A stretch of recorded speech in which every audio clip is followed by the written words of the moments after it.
नमस्कार. अन्नपूर्णाच्या स्वयंपाकघरात तुमचं सगळ्यांचं मनपूर्वक स्वागत. इथं आज आपण या मोठ्या मिरचीपासून स्टफिंगवाली भजी बनवणार आहोत. ही भजी चवीला अगदी छान लागतात. तर चला, मी इथं 1 किलो मिरची घेतली धुवून. मिरची घेताना थोडी साधारण कमी जाडीच्या सालीची घ्यायची किंवा पातळ सालीची घ्यायची, म्हणजे भजी छान होतात. जर साल जास्त जाड असेल ना तर थोडी साल कच्ची राहू शकते. तर ही मिरची अशा पद्धतीनं चाकून कट करायची.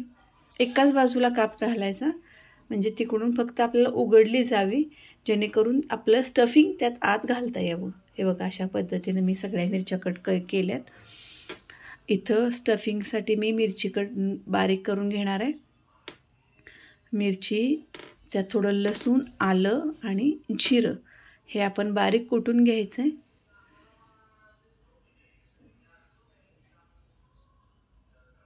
स्टफिंगसाठी मी इथं 2 बटाटे उकडून मॅश करून घेतलेत. त्याच्यात आपण ती कुटलेली मिरची टाकूयात.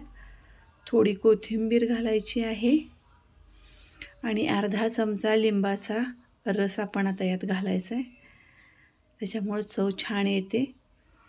थोडं मीठ घालूया. आणि स्टफिंग करताना हे स्टफिंग अगदी झणझणीत करायचं, कारण ही मिरची नुसती नावालाच मिरची आहे, अजिबात तिखट नसते. त्यामुळं भजी अशी आपली झणझणीत स्पायसी होत नाहीत. त्यामुळे स्टफिंग अगदी छान झणझणीत करून घ्यायचं. आणि ह्या अशा पद्धतीने मिरची उघडायची आणि त्याच्यामध्ये हे स्टफिंग भरायचं. मिरची पोकळ असते त्यामुळं एवढं काय नाही, पटकन ते भरायला येतं आपल्याला. हे बघा, देठाकडच्या बाजूला तर पूर्ण पोकळच असते मिरची. त्यामुळे हे असं आपल्याला जितकं आवडतं त्या पद्धतीनं स्टफिंग भरायचं, कमी जास्त. इथं स्टफिंगसाठी तुम्ही खोबऱ्याचं सारणही वापरू शकता, शेंगदाण्याच्या कुटाचं सारणही वापरू शकता. तुम्हाला जसं आवडतं त्या पद्धतीनं तुम्ही स्टफिंगसाठी सारण बनवू शकता. हे अशा पद्धतीनं भरायचं. आणि हे बघा, असं अशा पद्धतीनं मी आता सगळ्या मिरच्या भरून घेणार आहेत. इथं मी मिरची डीप करण्यासाठी आपली बेसनचा घोळ बनवते आहे. त्यासाठी मी 2 वाट्या बेसनचं पीठ घेतलं आहे. त्याच्यात हातावर क्रश करून थोडं ओवा टाकलं आहे. ओवा टाकल्यानं कसं बेसन पचायला हलकं होतं. अर्धा चमचा मीठ आणि पाव चमचा सोडा टाकायचा आपण याच्यात.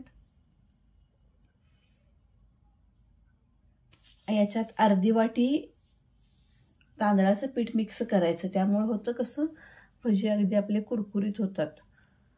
हे थोडं थोडं पाणी टाकून एकसारखं हलवायचं आहे. हे एकदम पाणी टाकायचं नाही, कारण कसं ते पातळ होऊ शकतं, गुठळ्या होऊ शकतात. त्यामुळे हे असं हलवत पाण्याचा अंदाज घेत घेत पाणी टाकायचं. जास्त पातळ करायचं नाही, कारण ते आपल्या मिरचीवर बसायला पाहिजे. त्यामुळं अगदी अंदाज घेत घेत थोडं थोडं पाणी टाकायचं. बघायचं आपलं तर हा घोळ तयार झाला आहे. तर मिरची डीप करण्यासाठी मी नेहमी हे घोळ हा आपला ग्लासमध्ये घेते, पण आज तुम्हाला दिसावं म्हणून मुद्दाम मी काचेच्या ग्लासमध्ये घेतला होता. पण गंमत अशी झाली की काचेचा ग्लास उंचीला कमी असल्यामुळं मिरची काही नीट डीप झाली नाही. त्यामुळं मी ते परत स्टीलच्या ग्लासमध्ये ओतलं. हे बघा, असं मिरची उलटताना अगदी हळू उलटायची आहे, कारण कसं होतं, मिरची जड असते, ती पटकन उलटली गेली तर तेल अंगावर उडण्याची शक्यता असते. त्यामुळे हळू उलटायची आणि अगदी मंद आचेवर भाजायची, कारण मिरची आपली आतली भाजली गेली पाहिजे. ॲटलिस्ट शिजली जाते ती मिरची. हे बघा, अशा पद्धतीनं गोल्डन ब्राऊन रंग आला की आपण काढून घ्यायची आहे. छान दिसत आहेत ना भजी. तर तुम्हीही अशा पद्धतीचे भजी बनवून बघा, तुम्हाला कसे वाटतात बघा. आणि आवडलं तर आपल्या चॅनलला सबस्क्राईब करा आणि लाईक करायला विसरू नका हां.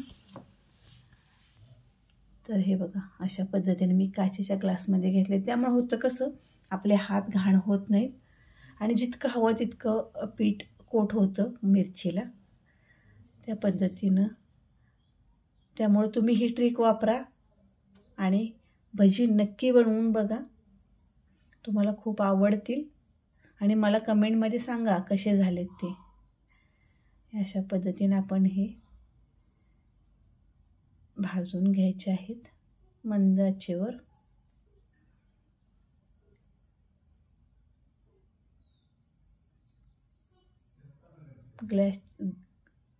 गॅसची फ्लेम आपल्याला बारीक किंवा थोडीशी मीडियमच ठेवायची आहे. मस्त झालीत ना भजी. तर चला याला आपण सॉसबरोबर किंवा पुदिन्याची मिरचीची चटणी बनवतो त्याच्यासोबत खाऊ शकतो. तर चला धन्यवाद.